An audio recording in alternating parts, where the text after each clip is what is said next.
मेरी शादी वाले दिन मेरा 12 साल का देवर बहुत खुश था।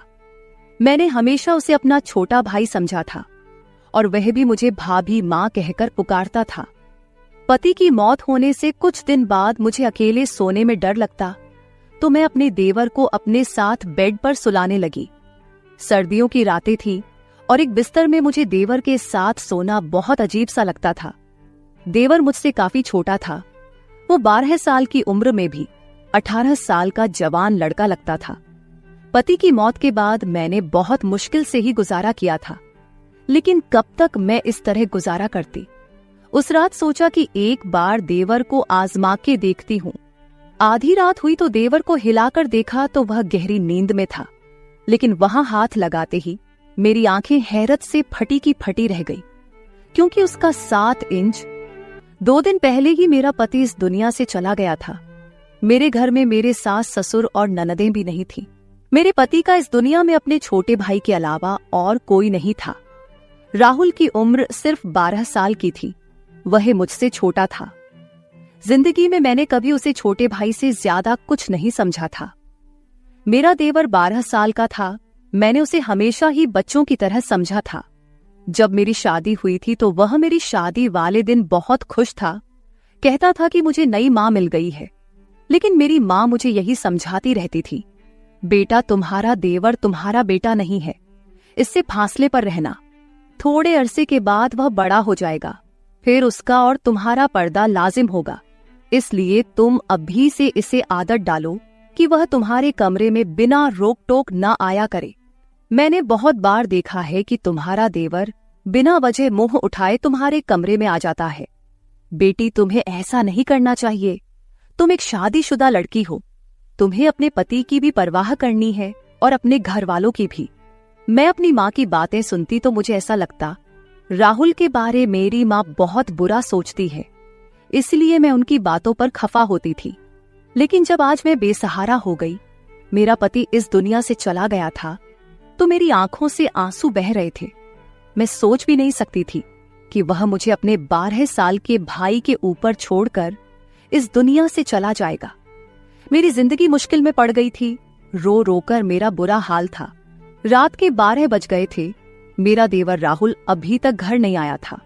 वह शायद अपने भाई के रिश्तेदारों के साथ मसरूफ था। मेरा दिल इसी बात से संतुष्ट था कि वह घर नहीं आता तो ज्यादा अच्छी बात है, क्योंकि अगर वह घर आ गया तो मुझे भी गैर महसूस होगा।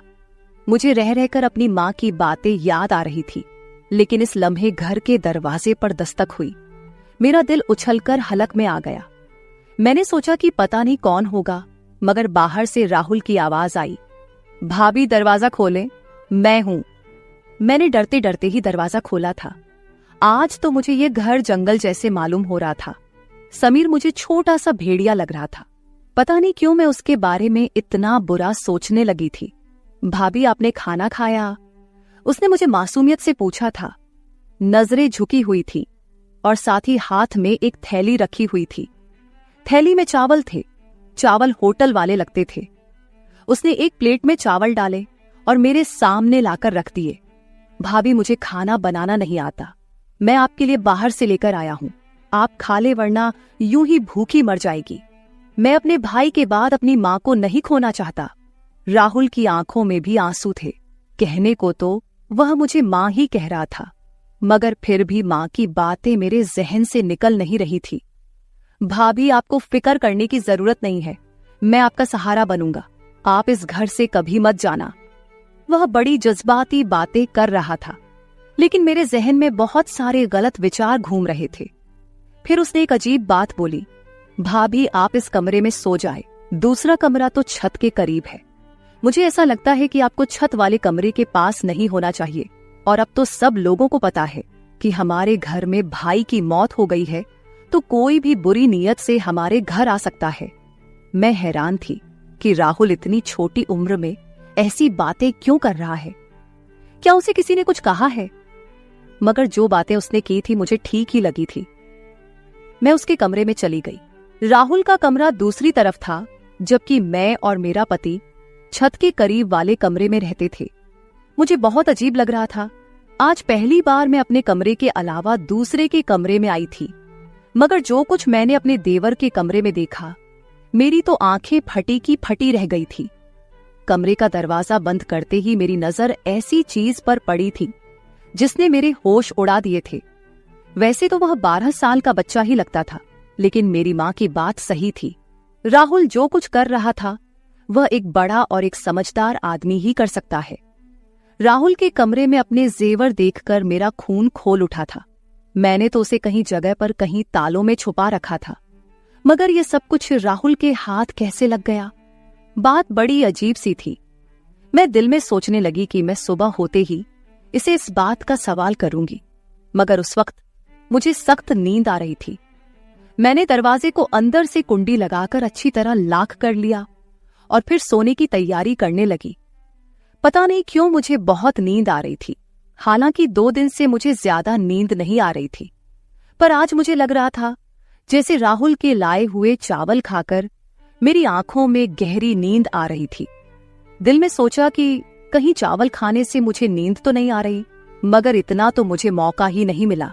जब मेरी आंख खुली तो सुबह के 10 बज रहे थे। मैं हैरान हो रही थी कि आज मुझे इतनी नींद कैसे आ गई। हालांकि 2 दिन से मुझे बिल्कुल भी नींद नहीं आ रही थी, लेकिन आज चावल खाने के बाद मेरी आंखें ऐसी बंद हुई जैसे किसी को शराब पिला दी गई हो। मैं हैरान हो रही थी, ऐसा होना तो नहीं चाहिए। मेरे दिल में बार बार एक ही ख्याल आ रहा था कि कहीं राहुल के लाए हुए चावलों को खाकर मैं बेहोश तो नहीं हो गई। लेकिन आखिर राहुल ऐसा क्यों करता? मैंने दिल में सोचा।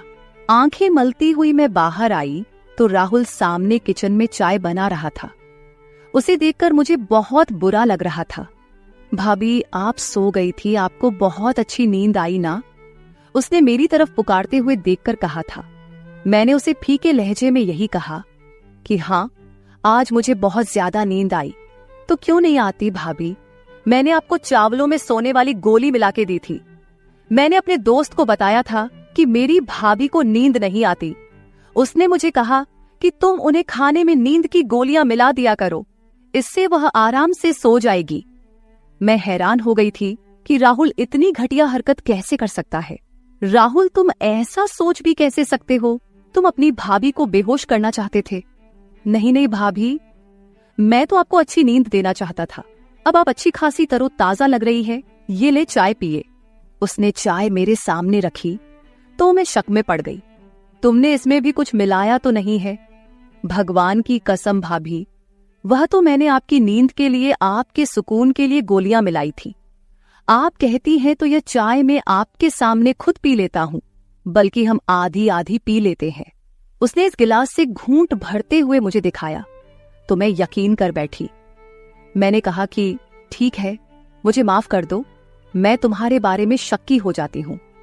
मैं राहुल का चेहरा देखती तो उसकी मासूमियत पर मुझे यकीन आ जाता था, क्योंकि वाकई उसके चेहरे पर बहुत ज्यादा मासूमियत और शराफत थी। मैंने आज उसे कुछ नहीं कहा था। मैं जानना चाहती थी कि वह आगे खुद से क्या कहेगा, क्योंकि जो कुछ मैं उसके कमरे में देख आई थी उसकी तो कोई माफी नहीं थी। थोड़ी देर बाद उसने खुद ही मुंह खोल लिया। भाभी, मैं आपके जेवर बेचना चाहता हूँ। मेरा एक बहुत ही जानने वाला और ईमानदार अंकल है। वह हमारे जेवर बेचकर हमें बहुत सारे पैसे देंगे। हम उन पैसों से मकान खरीद लेंगे। इस किराए के मकान में हम कब तक रहेंगे? मकान मालिक तो परसों किराया लेने आ जाएगा। हमारे पास तो पैसे ही नहीं है। राहुल की बात सुनकर मैं हैरान हो गई थी। अभी तक ऐसा तो मैंने भी नहीं सोचा था। फिर वह कैसे सोच सकता था? बात बड़ी अजीब थी। मैंने कहा, राहुल, तुम्हें ये ख्याल कैसे आया कि हम एक नया घर बनाए? भाभी, मुझे आगे शादी भी करनी है। हमें सारी जिंदगी एक साथ रहना है। नया घर होना चाहिए हमारे पास। और किराए के घरों में तो इंसान सिर्फ जलील और रुस्वा होता है। राहुल की बात ठीक थी, इसलिए मैंने उसे जेवर वाले मामले में कुछ नहीं कहा। लेकिन मुझे डर था कि वह जेवर बेचकर हमारे पास अगर पैसे ना आए तो क्या होगा। मैं एक बेवा औरत थी। मेरा देवर 12 साल का था, तो ऐसे में कोई भी हमें आराम से, आसानी से धोखा दे सकता था। मैंने सोचा कि इस बारे में किसी से मशवरा कर लूं। मैं अपने मायके वालों से कहती हूं, वह मेरी मदद जरूर करेंगे। राहुल तो छोटा बच्चा था, जबकि इस बात पर मुझे अभी तक गुस्सा था कि उसने मेरे कमरे से आखिर इतने ताले तोड़कर वह जेवर निकाले कैसे, जबकि ताले टूटे हुए भी नहीं थे, जबकि इस जेवर के बारे में मैंने राहुल को बताया भी नहीं था। मुझे अब राहुल पर गुस्सा आ रहा था, लेकिन हर बार जब भी वो कुछ करता, उसकी मीठी बातें और समझदारी मेरे गुस्से की आग को ठंडा कर देती। मैंने अपने मायके वालों से कहा कि मुझे यह जेवर बेचकर घर खरीदना है। उन्होंने मुझसे कहा कि नहीं, घर लेने की जरूरत नहीं है, तुम अब बेवा हो चुकी हो, तुम्हें अब हमारे घर आना होगा। पर मैं उनके घर नहीं जा सकती थी। मैं जानती थी कि मेरे भाई अपनी बीवियों के गुलाम हैं। वह अपनी बेवा बहन को कभी भी सहारा नहीं देंगे। जिंदगी भर इंसान उनके सहारे तो नहीं रह सकता। अभी अच्छा मौका था, मैं अपने जेवर बेचकर एक घर खरीद सकती थी। मेरे पति ने अपनी जिंदगी में मेरे लिए काफी सारे जेवर बनाए थे, मगर अपने भाइयों की नीयत देखकर मैंने वह जेवर देने का इरादा तय कर दिया। अब मैं राहुल के सहारे ही चल रही थी। मैंने कहा, राहुल, तुम चाहे तो वह जेवर बेच दो। मैं अपने मायके वालों से और उनके रवैया से मायूस हो गई हूं। राहुल ने अपने उन्हीं अंकल को वह जेवर जाकर दे दिए और 2 दिन के बाद हमें एक बहुत मुनासिब जगह पर घर ढूंढकर घर की चाबी और घर के कागजात उन्होंने राहुल के हवाले कर दिए। मैं तो इस सारे अमल पर हैरान रह गई कि 2 दिन में इतनी जल्दी यह घर हमें कैसे मिल सकता है, जबकि लोगों को काफी सारा काम भी करना पड़ता है। घर का इंतकाल, घर के कागजात, बहुत सारी ऐसी चीजें होती है जिन पर इंसान को मेहनत करनी पड़ती है, वक्त लगाना पड़ता है। जब राहुल ने कागजात लाकर मेरे हाथ में रखे तो मैं हैरान रह गई थी। वह था तो 12 साल का, मगर उसकी सोच बड़ों वाली थी। फिर उसने एक अजीब सी बात कही। कहने लगा कि भाभी, हम सारा घर साफ कर लेंगे, तो आपसे जरूरी बात करनी है। आज राहुल की आंखें तो अजीब सी लग रही थी। उसकी नजरों में कोई अजीब सी बेचैनी थी, जिसे देखकर मैं समझ नहीं पा रही थी कि वह मुझसे क्या कहना चाहता है। उस वक्त मैं जल्दी में थी। हमने घर में सारा सामान भर दिया था। अब हमें आगे की फिक्र थी कि हमारा खाना पीना और राशन कहां से होगा, जबकि मैंने तो कभी जिंदगी में बाहर जाकर कोई नौकरी भी नहीं की थी। फिर राहुल ये क्यों कह रहा था कि उसे मुझे कोई जरूरी बात करनी है? पता नहीं उसे मुझे क्या बात करनी होगी। मेरे जहन में बहुत सारे सवाल थे, पर मैं फिलहाल चुप रहना चाहती थी। शाम को मैंने सारा सामान अपनी अपनी जगह पर रख दिया था। वैसे भी हमारा सामान कम ही था, ज्यादा माल और दौलत तो नहीं थी जिसे हम लिए फिरते। मैंने सारा काम करने के बाद अच्छा सा खाना बनाया। मैं राहुल का इंतजार कर रही थी, क्योंकि वह इस घर का हिस्सा था और मैं नहीं चाहती थी कि वह बाहर जाकर गंदा खाना खाए। मैंने उसके लिए खाना बहुत मेहनत से बनाया था, बिल्कुल वैसे ही जैसे अपने पति की पसंद से पहले बनाया करती थी। हर किस्म के लाड प्यार और नखरे उठाती थी। बहुत सारा खाना बनाने के बाद मैंने टेबल पर रख दिया और राहुल के आने का इंतजार करने लगी, मगर आज वह घर नहीं आया। मुझे बहुत अजीब सा लग रहा था। उसे इस वक्त घर होना चाहिए था, जबकि रात के 10 बज गए थे। भाई की मौत से पहले तो वह शाम को तकरीबन 5 बजे घर आ जाता था और उसके बाद कभी घर से बाहर नहीं निकलता। हम लोग जब बाहर आइसक्रीम खाने जाते तो वह हमारे साथ जरूर जाता, लेकिन अकेला तो कभी घर से बाहर नहीं गया। मुझे डर लग रहा था। मैं उसका इंतजार करने लगी, यहां तक कि रात के 12 बज गए। 12 बजे उसने दरवाजे पर दस्तक दी। मैंने गुस्से से दरवाजा खोला और उस पर बरस पड़ी। कहाँ रह गए थे तुम राहुल? तुम्हें शर्म नहीं आती? मैं तुम्हारी बेवा भाभी तुम्हारा इंतजार कर रही थी। मैंने तुम्हारे लिए खाना बनाया और तुम हो कि अपने भाई के जाते ही आवारा गर्दियां करने लगे हो। आखिर ऐसी कौन सी बात है जो तुम घर में नहीं कर सकते? तुम्हें बाहर जाना पड़ता है। तुम्हारे दोस्त को इधर ही बुला लिया करो। भाभी मैं ऐसा नहीं कर सकता। उसने नजरें उठाकर मुझे ऐसे गुस्से से देखा कि मैं डर गई थी, मगर वह तो एक बच्चा ही था। मैंने दिल में सोचा, मैं इसे डरा धमका तो सकती हूँ। मैं यही ख्याल करके उससे बात कर रही थी कि वह मुझ पर चिल्ला उठा, भाभी बस कर दो, मुझे अब आपकी कोई बात नहीं सुननी, और जो आपने खाना पकाया है वह आप खुद खा ले। ये कहकर वह अपने कमरे की तरफ चला गया। उस वक्त वह किसी 40 साल के मर्द की तरह गुस्सा कर रहा था। मुझे इस पर बहुत अफसोस हो रहा था। वह गुस्से में था। कोई बात उसके पीछे जरूर होगी। मैंने यही सोचकर उसके कमरे में जाकर दस्तक दी। उसने दरवाजा खोला, मुझे अजीब सी नजरों से देखकर बोला, एक बात कहूं भाभी, आप मुझसे शादी कर ले वरना आप काफिर हो जाएंगी। उसकी बात सुनकर मेरी आंखें फटी की फटी रह गई थी। तुम ऐसा सोच भी कैसे सकते हो कि मैं तुमसे शादी करूंगी? कहाँ गया तुम्हारा माँ वाला प्यार? तुम तो मुझे सुबह शाम माँ कहते हो, अब क्या हो गया? किसने तुम्हारा दिमाग खराब कर दिया है? इतनी घटिया बात तुमने अपने जहन में सोची भी कैसे और फिर मुंह से कैसे निकाली? मैं गुस्से से आग बबूला हो रही थी। वह बिल्कुल इसी तरह बिना किसी शर्मिंदगी के मेरे सामने हाथ बांधे खड़ा मुझे टकटकी नजरे से देख रहा था। मुझे उसकी नजरों से डर लगने लगा था। मैं एकदम बोलते बोलते चुप हो गई, वहीं से वापस मुड़ी और अपने कमरे में आकर बैठ गई। मैंने कमरे का दरवाजा अच्छी तरह से बंद कर लिया था। मेरा दिल जोर जोर से धड़क रहा था। मैं सोच भी नहीं सकती थी कि राहुल ऐसा निकलेगा और इस किस्म की बातें मुझसे करेगा। मैंने तो उसे हमेशा अपने बच्चों की तरह समझा था। अभी मेरी औलाद पैदा नहीं हुई थी, लेकिन फिर भी राहुल के बारे में मेरे पति ने भी मुझे यही कहा था कि तुम्हें हमेशा उसे अपनी औलाद की तरह समझकर पालना है। उसकी माँ नहीं है, बाप नहीं है, अब तुम ही उसका सब कुछ हो। राहुल की इन बातों से मुझे बहुत तकलीफ हुई थी।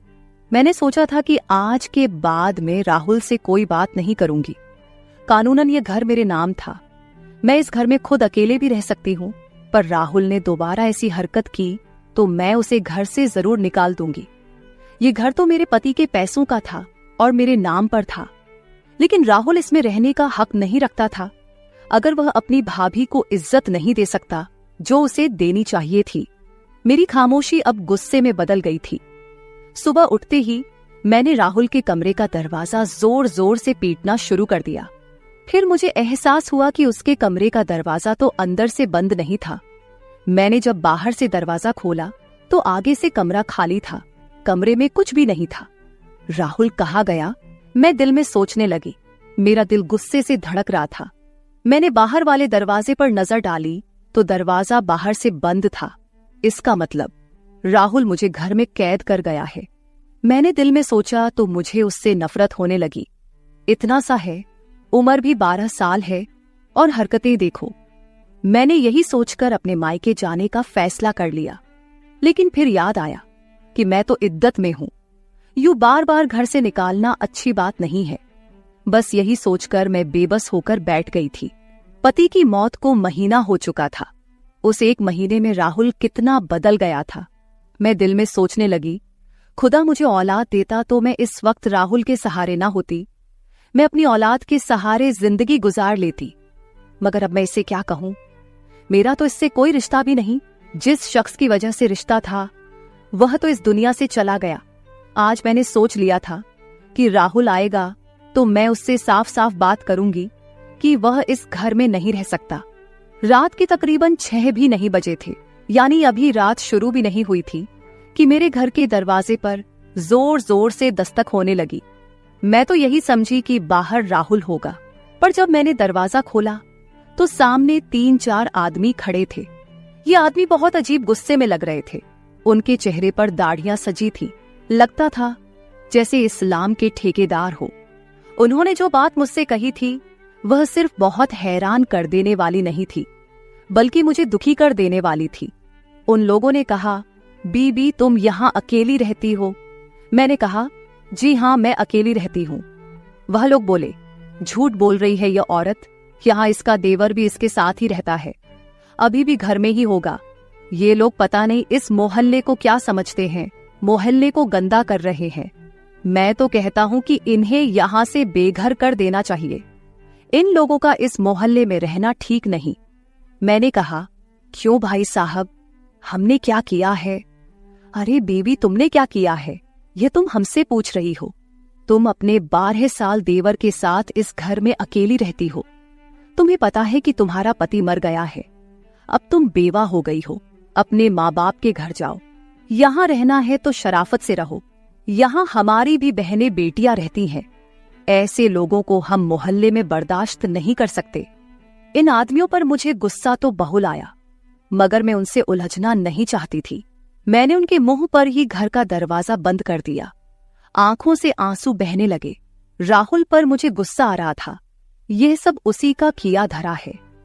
मैंने अपना सामान बांधना शुरू कर दिया। यहां रहना मेरे लिए मुश्किल हो चुका था। मैं जानती थी कि राहुल ने ही मेरे बारे में ऐसी बातें फैलाई होगी जैसे मैं बहुत गुनहगार औरत हूं। सच कहते हैं, ये दुनिया अकेली औरत को खा जाती है। भगवान सबकी इज्जत को हिफाजत में रखे। तो मेरे प्यारे दोस्तों, ये थी हमारी आज की छोटी सी कहानी। आपको यह कहानी कैसी लगी कमेंट करके जरूर बताएं।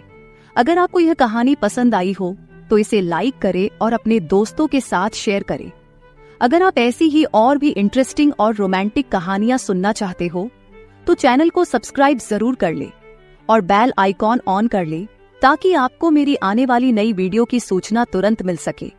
कल मिलेंगे एक और नई कहानी के साथ। बचपन से ही बहुत पसंद थे और मैं अपने अम्मी और अब्बू से भी ज्यादा उनके बेहद करीब थी। आहिस्ता आहिस्ता मैं बड़ी होती गई और मेरी और मेरे चाचू की दोस्ती भी गहरी होती चली गई। इस वक्त मैंने नई नई जवानी में कदम रखा था और अपनी सहेलियों से मर्द और औरत के बीच के रिश्ते के बारे में नई नई बातें सुनी थी। चाचू से दोस्ती इतनी गहरी थी कि मैं अपने चाचू से हर बात शेयर कर लेती थी और मुझे चाचू से बातें करके बहुत ज्यादा सुकून मिलता था। फिर एक रात अम्मी अब्बू घर पर नहीं थे तो चाचू के सर में बहुत ज्यादा दर्द था। चाचू ने मुझे कहा, अंजलि जरा चाय बनाकर मेरे कमरे में ले आओ। मैंने जल्दी से चाय बनाई और चाचू के कमरे में चली गई। चाचू ने चाय साइड टेबल पर रखने को कहा। मैं चाय टेबल पर रखकर वापस जाने लगी थी कि चाचू ने मुझे पकड़ लिया और कहने लगे कि आज घर पर कोई भी नहीं है, तुम्हें अपने कमरे में डर लगेगा, इसलिए आज मेरे पास ही लेट जाओ। मैं तुम्हें एक वीडियो दिखाता हूं। चाचू ने मुझे अपने बिस्तर पर लेटने को कहा। मैं चाचू के बिस्तर पर लेट गई। चाचू मुझे वीडियो दिखाने लगे। उस वीडियो को देखकर मेरी आंखें हैरत से फटी की फटी रह गई और फिर चाचू मुझे बोले, चलो हम दोनों भी मिलकर ऐसे ही। हेलो दोस्तों, स्वागत है आप सभी का हमारी एक और रोमांचक कहानी में। उम्मीद करती हूं कि आपको यह कहानी बेहद पसंद आएगी। मेरा नाम अंजलि है और मेरी उम्र 15 साल है। अभी मैंने 9th क्लास पास की है। मुझे पढ़ने का बहुत शौक था, लेकिन मेरे अब्बू मेरी पढ़ाई के खिलाफ थे। मैंने अम्मी और चाचू से कहा कि मैं आगे पढ़ना चाहती हूं, तो आप दोनों प्लीज मेरी मदद करो और मेरे अब्बू को राजी करो। अम्मी ने अपनी तरफ से बहुत कोशिश की, लेकिन अब्बू नहीं मान रहे थे, क्योंकि उनका कहना था कि आजकल कॉलेज में पढ़ाई कम और आशिकी ज्यादा चलती है। तभी मेरे चाचू ने अब्बू को समझाया और एक तरफ से मेरी गारंटी ले ली कि मैं ऐसा कुछ भी नहीं करूंगी और सिर्फ पढ़ाई करूंगी। तब जाकर अब्बू मेरे कॉलेज जाने के लिए मान गए और चाचू से कहा कि आज से अंजलि की जिम्मेदारी तुम्हारी है। अगर उसने कुछ उल्टा सीधा काम किया जिससे इस घर और खानदान पर कोई दाग लगा तो अंजलि के साथ साथ तुम्हारी भी खैर नहीं है। चाचू ने अब्बू से कहा कि भाईजान, आप फिक्र ना करें, मैं अंजलि की हर हरकत पर नजर रख लूंगा। मुझे इस वक्त पता नहीं था कि चाचू के दिल में क्या है और वह मेरी इतनी हिमायत क्यों कर रहे हैं। लेकिन मजे की बात तो यह हुई कि मैंने कभी सोचा ही नहीं था कि मेरी चाचू के साथ दोस्ती इतनी आगे तक चली जाएगी। फिर कुछ ही दिनों में चाचू ने मेरे साथ जाकर मेरे कॉलेज में दाखिला करवा दिया। पहले पहले तो मैं खूब दिल लगाकर पढ़ाई करने लगी और कॉलेज में किसी के साथ ज्यादा फ्री नहीं होती थी। जो भी कॉलेज में होता वह रात को मैं चाचू को घर आकर बता देती। चाचू भी मेरे साथ बहुत ज्यादा फ्री होने लगे थे और मुझे लगता कि वह मुझे बहुत अजीब नजरों से देखते हैं, क्योंकि मेरी चाची गांव में रहती थी और चाचू नौकरी के सिलसिले में हमारे घर पर ही रहते थे। फिर कॉलेज में मेरी दोस्ती एक लड़की से हो गई, जिसके साथ दोस्ती करने के बाद मेरी जिंदगी बदलने लगी, क्योंकि उस सहेली ने मुझे बताया कि उसकी मंगनी हो चुकी है। उसने मुझे एक दिन अपने मंगेतर से मिलवाया भी था। मेरी सहेली ने मुझे बताया कि हमारी अब शादी तय हो चुकी है, इसलिए हम दोनों अपने रिश्ते में पूरी तरह से खुल चुके हैं। हम दोनों में कोई पर्दा नहीं है। इसके बाद मैं अपनी सहेली से वह सब कुछ जानने की कोशिश करती, जिसे जानने की शायद मेरी अभी उम्र भी नहीं थी, या फिर मेरी उम्र ऐसी थी कि मैं यह सब बातें जानकर आसानी से गलत रास्ते पर चली जाती। और फिर ऐसा ही होने लगा। मुझे भी उन बातों में दिलचस्पी होने लगी। मेरी किसी लड़के से तो दोस्ती नहीं थी, इसलिए मैं जब भी ऐसी बातें सोचती तो मेरे दिमाग में खुद ब खुद चाचू का ख्याल आ जाता। और फिर मैं अपने दिमाग को झटक देती और खुद को कहती कि अंजलि, यह सब क्या है? ये क्या बेहुदा बातें सोच रही हो? वह मेरे चाचू हैं, लेकिन फिर चाचू की बातें और उनका रवैया भी मेरी इस सोच को बढ़ावा देता रहता था। लेकिन चाचू के दिल की बातें मैं अभी तक जान नहीं पाई थी। कभी कभी तो मुझे लगता था वह भी शायद मेरे बारे में यही सब सोचते होंगे, लेकिन कभी कभी उनका रवैया मुझसे बहुत ज्यादा सख्त हो जाता था और वह मुझे याद दिला देते थे कि तुम्हारे अब्बू कितने सख्त हैं और अगर तुमने कोई भी गलती की तो तुम्हारे साथ साथ मेरा भी बुरा हाल कर देंगे। उनकी यह बातें सुनकर मैं खुद को कंट्रोल करती, लेकिन कहते हैं ना कि जवानी तो अंधी होती है। जवानी तो ऐसी ही है जैसे सर्दी में आग जल रही हो तो हाथ गर्म कर ही लिया जाता है। मैं जैसे ही कॉलेज जाती फिर वही सब बातें सुनने को मिलती। फिर मैं कॉलेज से घर वापस आकर अपने दोस्तों की बताई हुई बातों को सोचने लगती। उस दिन मेरे चाचू जॉब से घर वापस आए तो आकर बैठ गए और कहने लगे, क्या सोच रही हो अंजलि, वह भी इतनी गहराई से? मैंने चाचू की तरफ एक अदा से देखा और उनसे कहा, चाचू, आपको पता है मेरी दोस्त ने मुझे आज क्या बताया है? हर बार की तरह आज भी मैं चाचू से अपने दिल की बात शेयर करने लगी। मेरी बचपन से आदत थी कि मैं अपनी हर बात चाचू को बताती थी, फिर वह चाहे कैसी भी बातें क्यों ना हो। चाचू भी मुझे ऊपर से नीचे तक देखते हुए बोले, हाँ बताओ, क्या बताना है तुम्हें? तुम्हारी दोस्त ने तुम्हें क्या बताया है? मैंने उन्हें कहा, मेरी दोस्त मुझे बता रही थी कि इंटरनेट पर बहुत किस्म की वीडियो होती है, जिन वीडियो में हर तरह की मालूमात मिल जाती है। तो मैं ये कह रही थी कि आपके पास भी तो मोबाइल है और साथ में नेट का पैकेज भी लगा हुआ है, आपने भी वो वीडियो देखी होंगी, तो क्यों ना हम दोनों मिलकर वीडियो देखें और एंजॉय करें। मैंने यह बात अपना चेहरा चाचू के नजदीक लाकर सरगोशी वाले अंदाज में कहा। वह फटी फटी आंखों से मेरी तरफ देखने लगे। मुझे लगा जैसे वह मुझे अच्छी तरह से डांट लगाएंगे, लेकिन फिर अचानक उन्होंने मुझे बड़े गौर से देखा और फिर शायद दिल ही दिल में कुछ फैसला किया और फिर वह मुस्कुरा पड़े और मुझे सरगोशी वाले अंदाज में कहने लगे, देखो अंजलि, ऐसी बातें अपने अब्बू के सामने मत करना, वरना तुम्हारा बाप तुम्हारा तो बुरा हाल करेगा ही, मगर साथ में मुझे भी घर से निकाल देगा, क्योंकि मैंने तुम्हारी जिम्मेदारी ली हुई है और फिर मेरे लिए रहने का प्रॉब्लम हो जाएगा। बाकी रही वीडियो देखने की बात, तो तुम रात के वक्त मेरे कमरे में आ जाना, मैं तुम्हें हर किस्म की वीडियो दिखा दूंगा। चाचू की आंखों में एक चमकीली शरारत थी जो इस वक्त मुझे समझ नहीं आ रही थी। इसके बाद चाचू अपने कमरे में चले गए और मैं पढ़ाई करने लगी और आने वाले वक्त के बारे में सोचने लगी। अब मेरा दिल किताबों में नहीं लग रहा था और बस रात को क्या होगा यही सोचने लगी, लेकिन पढ़ाई करना भी जरूरी था, क्योंकि पढ़ाई के मामले में चाचू बहुत ज्यादा सख्त थे और मुझे कहते थे, सबसे पहले तुम्हारी पढ़ाई और बाकी मौज मस्ती बाद में है। और उनका कहना था कि अगर तुम पढ़ाई में भी अच्छी रहोगी तो तुम्हारे अब्बू भी समझेंगे और तुम्हारी आजादी के दरवाजे तुम्हारे लिए खुलते चले जाएंगे।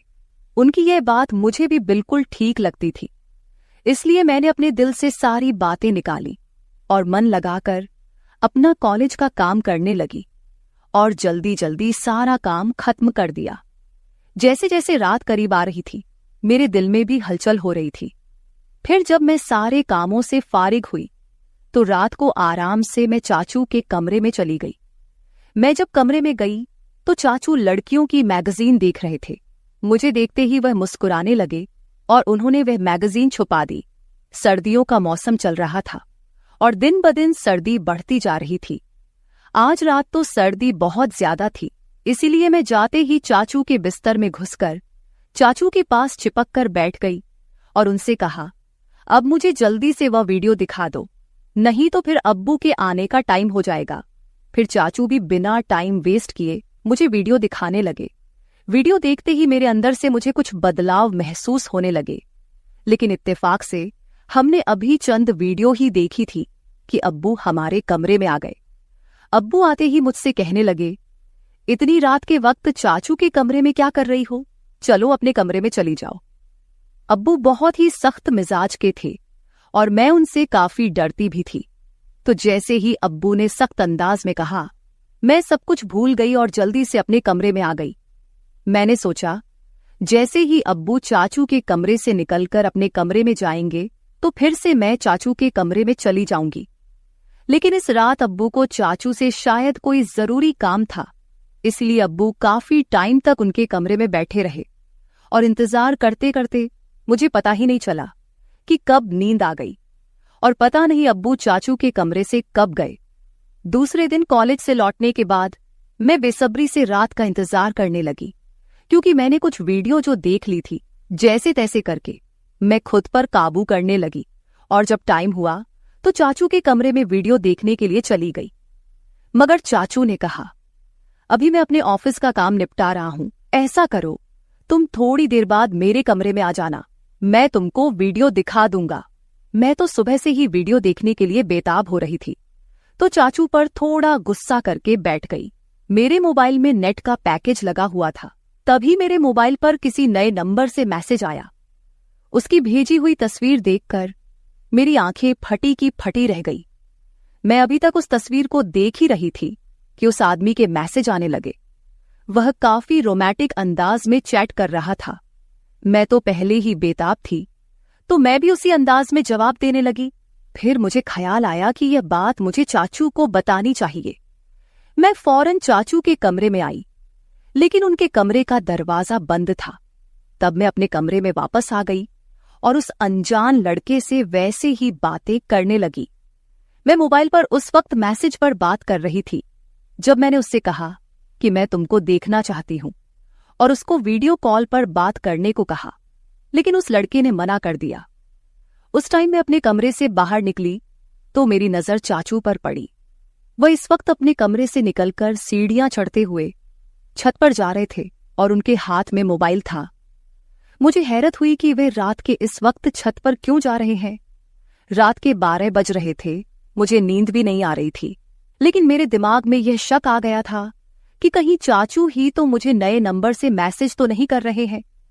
खैर, मैं यही बातें सोचते सोचते अपने चाचू के ख्यालात में पता नहीं कब नींद की वादियों में खो गई और एक ख्वाब देखा जिसमें चाचू मेरे साथ थे और बोल रहे थे किसी काम को करने के लिए। तभी मेरी आंख खुल गई। सुबह मैंने देखा चाचू का मूड बहुत अच्छा था। वह मेरे साथ बहुत हंस हंस कर बातें कर रहे थे। इससे पहले मैं अपने कॉलेज पैदल जाया करती थी, लेकिन उस दिन चाचू ने कहा, आज मैं तुम्हें अपनी बाइक पर कॉलेज के लिए लेकर जाऊंगा, तो मैं भी उनके साथ चल पड़ी। जैसे ही कॉलेज खत्म हुआ और गेट से बाहर निकली तो चाचू मेरा पहले से ही इंतजार कर रहे थे। मैं आज बहुत ज्यादा उदास थी क्योंकि मेरी दोस्त मुझसे नाराज थी, क्योंकि हम दोनों के दरमियान लड़ाई हो गई थी। चाचू ने रास्ते में मेरी उदासी की वजह पूछी तो मैंने उन्हें बताया कि मेरी सहेली से लड़ाई हो गई है और मेरा मूड बहुत ज्यादा खराब है। तो चाचू ने कहा, चलो तुम्हारा मूड ठीक करता हूं, और चाचू ने बाइक एक बिरयानी की शॉप पर रोक दी। उन्हें पता था कि मुझे बिरयानी बहुत पसंद है। फिर हम दोनों ने वहां बैठकर बिरयानी खाई और कोल्ड ड्रिंक भी पी। चाचू वहां भी मुझसे हंसी मजाक कर रहे थे। इसके बाद मैं चाचू के साथ घर वापस आ गई। उस दिन अम्मी अब्बू घर पर मौजूद नहीं थे, शायद किसी रिश्तेदार की शादी में गए हुए थे। तो चाचू मुझसे पूछने लगे कि तुमने मुझसे दोबारा से वह वीडियो देखने को क्यों नहीं कहा। तो मैंने उन्हें बताया कि मैंने तो पहले से ही देख ली है। चाचू एकदम से चौंक कर मेरी तरफ देखने लगे और बोले, वो कैसे देखी? तुम्हारे पास तो सिर्फ सिंपल पैकेज होता है। उन्होंने सख्त अंदाज में पूछा था।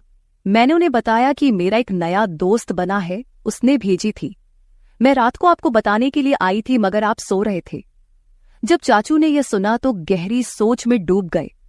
वह बोले, तुम अभी जाओ और अपने कपड़े चेंज करके आ जाओ। मैं अपने कमरे में चली गई। जब मैं वापस आई तो देखा कि चाचू मेरे मोबाइल पर कुछ तलाश कर रहे थे। मुझे अपनी तरफ बढ़ता हुआ देखकर चाचू ने मेरा मोबाइल टेबल पर रख दिया और फिर हम दोनों ने एक साथ मिलकर खाना खाया। मैं खाना खाते वक्त चाचू की तरफ देखती तो मुझे लगता कि चाचू मुझे अजीब निगाहों से देख रहे हैं। मुझे ऐसा लग रहा था कि वह मुझसे कुछ कहने की कोशिश कर रहे हैं। मगर वह कह नहीं पा रहे थे। मैं दिल ही दिल में सोचने लगी, चाचू अब कह भी दो ना, मैं आपको मना नहीं करूंगी। फिर मेरी नजर चाचू के चेहरे से हटकर अपने मोबाइल पर पड़ी, क्योंकि मैं आज भी उस अनजान लड़के के मैसेज का इंतजार कर रही थी। उसने अभी तक मुझे मैसेज नहीं किया था और चाचू भी फिलहाल कुछ कहने को चाह रहे थे। तभी मैंने मोबाइल उठा लिया और खुद ही उस नंबर पर मैसेज करने लगी, मगर मेरे चाचू ने मेरे हाथ से मोबाइल छीन लिया। मुझे लगा शायद उन्हें जलन हो रही है। तभी चाचू ने कहा, अंजलि, खाना खाते वक्त मोबाइल इस्तेमाल करना बिल्कुल भी अच्छी बात नहीं है, इसलिए मोबाइल मुझे दे दो। उन्होंने यह कहते हुए मेरा मोबाइल अपने पास ही रख लिया। मैंने जल्दी जल्दी खाना खत्म किया और चाचू से कहा, अब तो मेरा मोबाइल मुझे वापस कर दो। तब उन्होंने कहा, दे दूंगा, अभी तुम ऐसा करो कि बर्तन समेटकर मेरे कमरे में आ जाओ। मैं तो खुश हो गई कि शायद जलन में आकर आज चाचू मेरी ख्वाहिश को पूरा जरूर करेंगे। मैंने ऐसा ही किया, जल्दी जल्दी बर्तन समेटे, फिर कॉलेज का काम भी खत्म किया और रात के 11 बज रहे थे जब मैं चाचू के कमरे में आई और उनसे कहने लगी, अब तो मुझे मेरा मोबाइल दे दो, मुझे उस दोस्त से बात करनी है। चाचू ने कहा, मेरे सर में बहुत ज्यादा दर्द हो रहा है, जाओ पहले मेरे लिए अच्छी सी चाय बनाकर लाओ। मैं चाय बनाने चली गई। कुछ देर बाद मैं चाय बनाकर कमरे में आई और चाय टेबल पर रख दी और मुड़कर जाने ही लगी। तभी चाचू ने मुझे बाजू से पकड़ लिया और बोले, आज घर में कोई भी नहीं है, तुम्हें अकेले सोने में डर लगेगा, आज रात तुम मेरे कमरे में ही रुक जाओ। मैं खामोश निगाहों से उनकी तरफ देखने लगी, क्योंकि आज रात मुझे उस लड़के से वीडियो कॉल पर बात करनी थी। मैंने जानबूझकर चाचू को वापस जाने के लिए यह बात कह दी कि मैं अपने कमरे में जाऊंगी और अपना बाजू उनसे छुड़ाकर कमरे से बाहर जाने लगी। मगर चाचू ने मुझे जाने से रोक दिया और बोले, मैंने जो कहा है उतना ही करो। उन्होंने सख्त लहजे में कहा था और मुझे अपने बेड पर लेटने को कहा। मैं भी डर के मारे चाचू के पास ही रुक गई। वह काफी देर तक तो मेरा मोबाइल इस्तेमाल करते रहे और मुझे सोने भी नहीं दिया। फिर चाचू ने मेरे साथ जो व्यवहार किया वो मैं कभी सोच भी नहीं सकती थी। रात के 12 बजे तो उन्होंने मुझे कहा, तुम देखना चाहती हो ना कि वह लड़का कौन है जो तुम्हें वीडियो और तस्वीर भेजता है। चाचू की बात सुनकर मैं बहुत ज्यादा खुश हो गई और बोला, हाँ मैं देखना चाहती हूँ। चाचू ने मेरा मोबाइल मेरे हाथ में थमा दिया और कहा, देखो इसको। उसकी तस्वीर देखकर मेरे होश उड़ गए, क्योंकि वो लड़का मेरी दोस्त का मंगेतर था।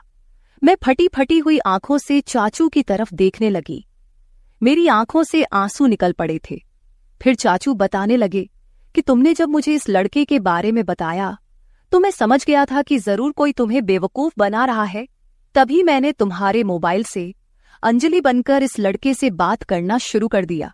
वह तुम्हारी तस्वीर बनाकर सोशल मीडिया पर डालने वाला था। अगर मैं उसे ना डराता तुम बर्बाद हो जाती और खानदान की इज्जत खराब हो जाती, और तुम्हारे अब्बू तुम्हारा और मेरा जो हश्र करते वह अलग। अंजलि बेटी, तुम्हारी यह उम्र कुछ अच्छा सीखने की है। ऐसी बुराई वाली बातों से, उन कामों से खुद को बचाकर रखो। तुम जब मुझसे ऐसी बातें करती थी तब मैं उन बातों को तुम्हारा बचपन और मजाक समझकर टाल देता था, मगर फिर मुझे एहसास हुआ कि मुझे टालने की बजाय तुम्हें किसी तरह से समझाना चाहिए। तभी मैंने तुम्हें सख्ती से समझाने के बजाय तुमसे दोस्ती बढ़ाई। अगर उस वक्त मैं तुमको सख्त अल्फाजों में समझाने की कोशिश करता तो शायद तुम समझने के बजाय नाराज हो जाती। फिर तुम मुझसे बातें शेयर ना करती और मुझसे दूर होकर दूसरे लोगों के जाल में फंस जाती। चाचू की बात सुनकर मैं फूट फूट कर रोने लगी। उन्होंने मुझे दिलासा देकर खामोश करवाया और समझाया कि मैं कॉलेज में ऐसी लड़कियों से दोस्ती करूं जो पढ़ाई में तेज हो, ना कि बुरे कामों में। मैंने चाचू से कह दिया कि मैं अब सिर्फ अपनी पढ़ाई पर ध्यान दूंगी, ऐसी लड़कियां और लड़कों के बुरे कामों में अब बिल्कुल भी नहीं पढ़ूंगी। दोस्तों, आज के दौर में माँ बाप अपने बच्चों को अपने साथ हर बात शेयर करने की इजाजत नहीं देते। ये उनके साथ बहुत बड़ी नाइंसाफी है। बच्चों को अच्छे और बुरे काम की तमीज सीखनी चाहिए और स्कूल या कॉलेज में किसी भी तरह की कोई भी हरकत हो तो अपने माँ बाप के साथ शेयर करनी चाहिए, ताकि फ्यूचर में आने वाली मुश्किलों से बचा जा सके। हर माँ बाप को अपने बच्चों को सही और गलत में फर्क बताना चाहिए और उनके हर कदम पर नजर रखनी चाहिए। ताकि अंजलि की तरह उनकी और उनके घर वालों की इज्जत महफूज रहे। तो मेरे प्यारे दोस्तों, इस मामले में आपकी क्या राय है, कमेंट करके जरूर बताएं। अगर आप ऐसी ही और भी इंटरेस्टिंग और रोमांटिक कहानियां सुनना चाहते हो तो चैनल को सब्सक्राइब जरूर कर ले और बेल आइकन ऑन कर ले, ताकि आपको मेरी आने वाली नई वीडियो की सूचना तुरंत मिल सके। कल मिलेंगे एक और नई कहानी के साथ। आज की इस कहानी में आपका दिल से स्वागत है। मैं उन लड़कियों में से थी जिन्हें अपने बिस्तर पर सोने का बहुत ज्यादा शौक था। शायद इसकी वजह ये थी कि मैं अपने भाई बहनों में सबसे छोटी थी और हमेशा अपनी माँ के पास सोती थी। भले ही मैं छोटी थी, लेकिन जब सब सो जाते और कमरे की रोशनी बंद हो जाती, तब भी अगर माँ पापा को बुलाकर अपने पास आने को कहती तो मेरी आंखें खुल जाती थी। जब मैं छोटी थी और माँ मुझे सुलाने के बाद पापा के पास जाती तो मैं जाग जाती और रोना शुरू कर देती। मुझे माँ के बिना बिल्कुल भी नींद नहीं आती थी। जब तक मैं माँ के चेहरे पर हाथ नहीं रख लेती, मुझे सुकून नहीं मिलता था। लेकिन जैसे जैसे मैं बड़ी और समझदार होती गई, माँ ने मुझसे कहा कि अब मुझे अपनी बड़ी बहन के साथ दूसरे कमरे में सोना चाहिए। मैंने फौरन इनकार कर दिया और माँ के सीने से चिपक गई। मैंने कहा, नहीं, मैं तो बस आपके ही पास सोऊंगी, मुझे आपके बिना नींद नहीं आती। माँ एक ठंडी सांस लेकर कहती है, बेशर्म, तुझे तो जरा भी शर्म नहीं है। उस वक्त मुझे इन बातों का मतलब समझ नहीं आता था, लेकिन जैसे जैसे मैं बड़ी होती गई, एक रात जो आवाज मैंने सुनी उसने मुझे हैरान कर दिया।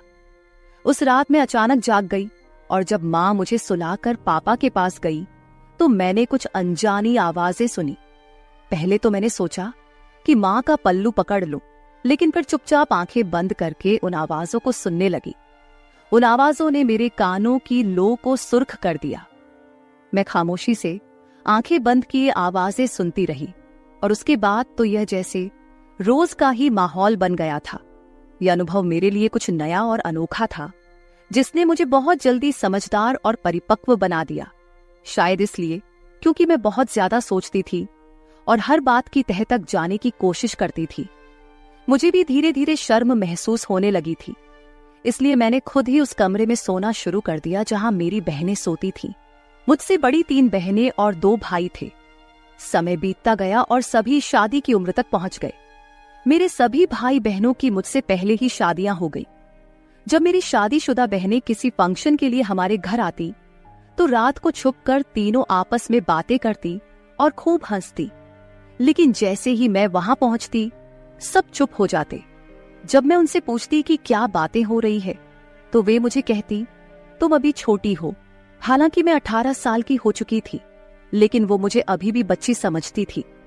धीरे धीरे मैं इतनी चतुर हो गई कि जब भी मेरी बहनें आती तो मैं जानबूझकर सोने का नाटक करती और उनके बीच बिस्तर पर सो जाती। फिर वे तीनों बैठकर छटखारे लेते हुए आपस में बातें करती, जो पति पत्नी के बीच में होती है। मेरी तीनों बहनें हमेशा आपस में सब कुछ साझा करती थी और साथ मिलकर शरारतें करती थी। मैं भी उनकी बातें सुनती थी और खुद को संयमित रखने की कोशिश करती थी। शादी के बाद की जिंदगी खुशियों से भर जाती है, ये बात मैं जान चुकी थी। इसलिए मेरे दिल में भी एक हलचल मचने लगी थी। मैं सोचने लगी कि आकाश, मेरी भी शादी हो जाए, मेरा भी एक पति हो और मुझे भी अपने पति से वही प्यार मिले जो मेरी बहनों को मिलता है।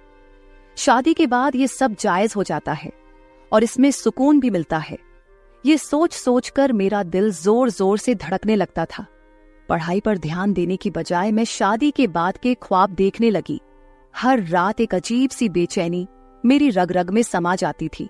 मैं जब कमरे में अकेली होती तो अपने मोबाइल पर इंटरनेट पर लड़के लड़कियों की रोमांटिक सॉन्ग देखती और फिर खुद को उस लड़की की जगह महसूस करती। मैं उस लड़की की जगह अपने भावी पति की कल्पना करती और सुकून महसूस करती थी। एक दिन मेरी बड़ी बहन घर आई हुई थी। भाभी और मेरी बहन आपस में कुछ ऐसी बातें कर रही थी जिन्हें सुनकर मेरे मन में अलग ही ख्याल आने लगे और मैं फिर वही रोमांटिक वीडियो देखने लगी। उसी वक्त मेरी बहन जाग गई और उसने मुझे यह सब करते हुए देख लिया। उसने मेरा मोबाइल छीन लिया और मेरे चेहरे पर एक थप्पड़ मार दिया। फिर गुस्से में बोली, अपनी उम्र देख और अपने काम देख। मैं समझ नहीं पा रही थी कि तू पढ़ाई पर ध्यान क्यों नहीं दे रही थी। तू तो वक्त से पहले ही इन गलत कामों में पड़ गई है। तुझे बहुत शौक है अपनी जिंदगी में किसी को शामिल करने का। देखती हूँ, सुबह माँ से कहती हूँ कि तेरी ये बेटी एक दिन तेरा मुंह काला करके चली जाएगी, इससे पहले कि कुछ और बुरा हो इसे यहां से चलता करो। जब मेरी बहन को मेरी इस हरकत का पता चला तो मैं बहुत डर गई। मैं रोने लगी और उससे हाथ जोड़कर माफी मांगने लगी। नहीं दीदी, ऐसा कुछ नहीं है, मैं तो बस ऐसे ही देख रही थी। लेकिन उसने मुझे खूब डांटा। अगले दिन मेरी बहन ने मुझे मेरा मोबाइल वापस कर दिया, लेकिन यह वादा लिया कि अगर दोबारा इस तरह की फिजूल वीडियो देखी तो अंजाम बुरा होगा। मैंने भी तौबा कर ली थी, पर जब मैं कॉलेज जाती और अपनी सहेलियों को उनके बॉयफ्रेंड के साथ बातें करते हुए सुनती तो फिर से मेरे अंदर वही भावनाएं जागने लगती। मैं 18 साल की थी जब मेरी बहन ने एक बार फिर मुझे मोबाइल पर वही वीडियो देखते हुए देख लिया। वह कहने लगी, तुझसे मना किया था ना, फिर भी नहीं मानी। लगता है तेरी जवानी कुछ ज्यादा ही जोश दिखा रही है। चल अब माँ को बताती हूँ। मुझसे रहा नहीं गया तो मैंने गुस्से में कह दिया, हाँ, खुद तुम लोग शादी करके अपनी जिंदगी एंजॉय कर रहे हो और मुझे एक वीडियो भी नहीं देखने देती। इससे अच्छा तो माँ से कह दो कि मेरी भी शादी करवा दो। मैं शादी लायक हो चुकी हूँ, घर के काम भी अच्छे से कर लेती हूँ और पढ़ाई लिखाई में मेरी वैसे भी कोई खास दिलचस्पी नहीं है। जब भी मैं कुछ कहती हूँ लोग मेरी माँ बनकर मुझे डांटने पर तुले रहते हैं। मेरी बहन ने मुझे थप्पड़ मारा और कहा, क्या जमाना आ गया है, जब ससुराल जाओगी तब सीधी हो जाओगी। ससुराल में सिर्फ पति ही नहीं होता बल्कि ढेर सारी जिम्मेदारियां भी होती है। हम तो ससुराल की थकान लेकर मायके में आकर चैन की सांस लेते हैं। रात को पति का मूड देखना पड़ता है, गुस्सा सहना पड़ता है और सुबह से ननद देवरानी और जेठानी दिमाग खराब करती है। महंगाई और बिजली के बिल वैसे ही सरदर्द देने के लिए तैयार रहते हैं। तुम्हें शादी आसान लगती है, लेकिन असल में ऐसा नहीं है। मेरी बहन ने मुझे बहुत समझाया, लेकिन मैं कहाँ समझने को तैयार थी। मेरे लिए भी रिश्ता देखा जाने लगा। सबसे पहले जो रिश्ता आया वो मेरी भाभी के खानदान का था। मेरी भाभी तो वैसे भी मुझे कुछ खास नहीं समझती थी और मुझे उस घर से निकालने के चक्कर में थी। जब लड़के की तस्वीर दिखाई गई तो वह बहुत खूबसूरत था। उसे देखकर मेरे दिल की धड़कन तेज हो गई। उसके साथ शादी के बाद का ख्याल आते ही मेरे अंदर एक अजीब सी खुशी दौड़ने लगी। हमारे घर वाले सादगी पसंद थे, इसलिए हमारी शादी भी सादगी से होने वाली थी। शादी की तैयारियां शुरू हो गई और फिर वह दिन आ गया जब मैं मेहंदी लगाकर दुल्हन बनकर बैठी थी। खानदान की सारी औरतें आकर मेहंदी की रस्म निभा रही थी। मैं भले ही गंभीरता से बैठी थी, लेकिन अंदर से मेरे मन में खुशी की लहर दौड़ रही थी। अगले दिन मैं अपने पति के पास पहुंचने वाली थी और इस ख्याल से ही मेरे अंदर हलचल मच रही थी। शादी वाले दिन मेरे दिल में एक अजीब सी खलबली थी, लेकिन मायके को छोड़ने का दुख भी था। जब मैं तैयार होने के लिए ब्यूटी पार्लर जा रही थी तो एक बार मुड़कर अपने उस घर को देखा जिसे छोड़कर मुझे जाना था। आज मैं उस घर को हमेशा के लिए छोड़ने वाली थी। बस बाद में जब मैं इस घर में वापस आती तो एक मेहमान के रूप में आती। आज इस घर में मेरा आखिरी दिन था। ये सोचकर मेरी आंखों में आंसू आ गए। फिर मैं दुल्हन बनकर शादी हॉल के लिए रवाना हो गई। शादी हो चुकी थी और मैं दुल्हन के रूप में सबसे ज्यादा खूबसूरत लग रही थी। मेरा दूल्हा भी कुछ कम नहीं लग रहा था। लोग हमारी जोड़ी की तुलना चांद और तारों से कर रहे थे। शादी के बाद विदाई का समय आ गया और मैं अपने ससुराल आ गई। मेरी सास बेहद खुश मिजाज और आजाद सोच रखने वाली औरत थी। उन्हें देखकर कोई नहीं कह सकता था कि वो मेरी सास है, बल्कि वह अपने बेटे की बड़ी बहन लग रही थी। उनका व्यवहार ऐसा था कि मुझे भी खुशी थी कि शादी के बाद हम दोनों सास बहू नहीं बल्कि माँ बेटी बनकर रहेंगे। जब मैं रुखसत होकर अपने ससुराल पहुंची तो मेरी सास ने साड़ी पहनी हुई थी और बाल खुले हुए थे। वो वाकई माँ कम और बड़ी बहन ज्यादा लग रही थी। उन्होंने ही मुझे आकर कमरे में बैठाया। जब मैं बेड पर बैठी तो मेरी सास पास आकर बैठ गई। उन्होंने मेरा दुपट्टा थोड़ा पीछे करके ठीक किया और मेरी तरफ देखकर कहने लगी, तुम्हें देख तो मेरा बेटा बेहद खुश हो जाएगा। तुम बहुत खूबसूरत हो और अपने पति को सही तरह से संभाल लोगी। ये सुनकर मैं शर्म से लाल हो गई। मैंने कभी सोचा भी नहीं था कि मेरी सास इस तरह की बातें कर सकती है। मैं मुस्कुराई तो वो कहने लगी, अरे बहू, मुझे बाकी सास जैसा मत समझो, मैं तुम्हारी दोस्त बनकर रहूंगी, तुम मुझसे बिना झिझक कुछ भी शेयर कर सकती हो। उनकी बातें सुनकर मेरा मन हल्का हो गया और मुझे यकीन हो गया कि हमारा रिश्ता सास बहू से बढ़कर दोस्ती का होगा। अगर सुहागरात को लेकर मुझसे कुछ पूछना चाहती हो या कोई मसला है तो बताओ, फिक्र की कोई जरूरत नहीं है। मैं तो पहले ही शर्म से पानी पानी हो चुकी थी। मैंने सोचा था कि मेरे पति बहुत रोमांटिक होंगे और मेरी हर कोई ख्वाहिश पूरी करेंगे, लेकिन मेरी सास ने सोने पर सुहागा कर दिया। मैंने उन्हें मना किया कि ऐसी कोई बात नहीं है, मुझे कुछ नहीं पूछना। फिर भी वो मेरे पास बैठ गई और धीरे से कानों में बताने लगी कि आज के दिन लड़कों को कैसे खुश किया जाता है। मैं पूरे ध्यान से उनकी बातें सुनती रही। कुछ देर बाद जब सासू माँ कमरे से बाहर गई तो मैंने बाहर से आवाज सुनी।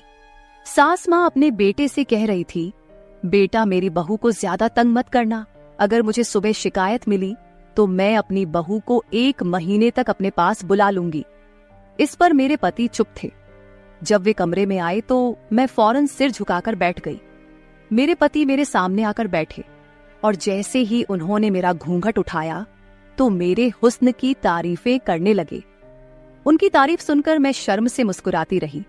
फिर उन्होंने मेरा हाथ पकड़कर सोने की अंगूठी मेरी उंगली में पहना दी और हाथ सहलाने लगे। मैं आज बहुत खुश थी कि आखिर वो रात आ ही गई थी जिसका मैं कब से इंतजार कर रही थी। शायद ही किसी लड़की ने मुझसे ज्यादा इस दिन के लिए इंतजार किया होगा। लेकिन जैसे ही मेरे पति मेरे पास आए, उनके फोन पर एक कॉल आ गई। मेरे पति उस कॉल को देखकर गंभीर हो गए। वो फोन कान से लगाकर बालकनी में चले गए और काफी देर तक बातें करते रहे। मुझे समझ नहीं आ रहा था कि वह किससे बात कर रहे हैं। मेरे मन में अजीब अजीब ख्याल आने लगे। मैं उठकर उनके पीछे गई, लेकिन तब तक वे फोन बंद कर चुके थे। मेरा पति काफी परेशान नजर आ रहे थे। मैंने पूछा, क्या हुआ, सब ठीक तो है ना? उन्होंने कहा, बॉस ने मुझे एजेंट के तौर पर मुंबई जाने को कहा है। सुबह एक बहुत जरूरी मीटिंग है जिसके सारे दस्तावेज मेरे पास थे। ये प्रोजेक्ट भी मैंने ही तैयार किया था। वैसे तो ये मीटिंग 1 हफ्ते बाद होने वाली थी, लेकिन जिसके साथ मीटिंग थी उन्हें रात में ही हर हाल में कहीं बाहर जाना है। इसलिए मुझे मुंबई के लिए निकलना पड़ेगा ताकि सुबह की मीटिंग में समय पर पहुंच सकूं। मेरे सारे अरमानों पर जैसे पानी फिर चुका था। फिर सभी जाग चुके थे। सास तो पहले से ही तैयार थी और ससुर ने भी ढीला ढाला सा लिबास पहन रखा था। वैसे ये मानने वाली बात थी कि दोनों अपने जवान बेटे के माता पिता होने के बावजूद खुद भी बिल्कुल जवान लगते थे। मेरी सास जो न जाने सुबह शाम सुर्ख गुलाब खाती थी, उनके चेहरे की चमक देखकर मुझे लगता था कि मानो वो किसी रानी के समान हो। जब मेरे पति ने उन्हें बताया कि उन्हें इमरजेंसी में जाना पड़ेगा तो दोनों ही चिंतित हो गए।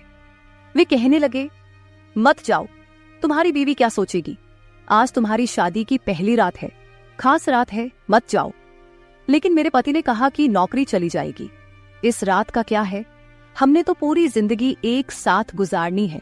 मेरे पति जैसे तैसे समझाकर वहां से चले गए और मैं बस मुंह देखती रह गई।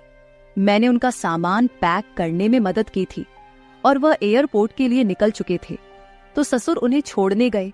सास मेरे पास आकर बैठ गई और बार बार माफी मांगने लगी, लेकिन मैंने कहा, कोई बात नहीं, हो जाता है। जब ससुर लौट कर आए तो दोनों अपने कमरे में चले गए और मैं कपड़े बदलकर बिस्तर पर सोने के लिए लेट गई। अंदर से मैं बहुत बेचैन थी और सोच रही थी कि अब ये 2 दिन कैसे काटूंगी। खैर, जहां इतने साल निकाले हैं वहां 2 दिन भी निकाल दूंगी। उस रात मैं सो गई।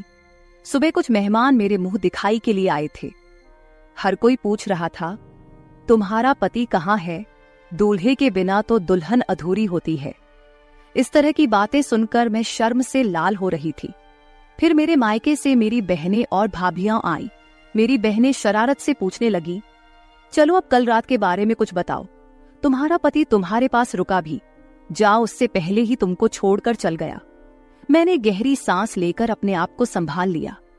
मेरी बड़ी बहन मेरे पास आई और ताली बजाकर जोर से हंसी। उसने कहा, जैसे को तैसा, जितनी बेताबी तुम्हें थी, देखो तुम्हारे साथ क्या हुआ। मेरा तो बस नहीं चल रहा था, वरना अभी तुम्हारा गला दबा देती। फिलहाल 2 दिन बाद मेरे पति को वापस आना था। मुझे लगा कि ये 2 दिन पल झपकते ही गुजर जाएंगे। मैं अपनी सास के साथ काफी घुल-मिल गई थी। उनके चेहरे पर इतनी चमक थी कि कई कुंवारी लड़कियां भी ऐसी चमक के लिए तरसती थी, लेकिन मेरे पति मुझसे और दूर होते जा रहे थे। अब वो कहने लगे कि 2 हफ्ते बाद आएंगे, जबकि मैं यहाँ सास ससुर की खूब सेवा कर रही थी।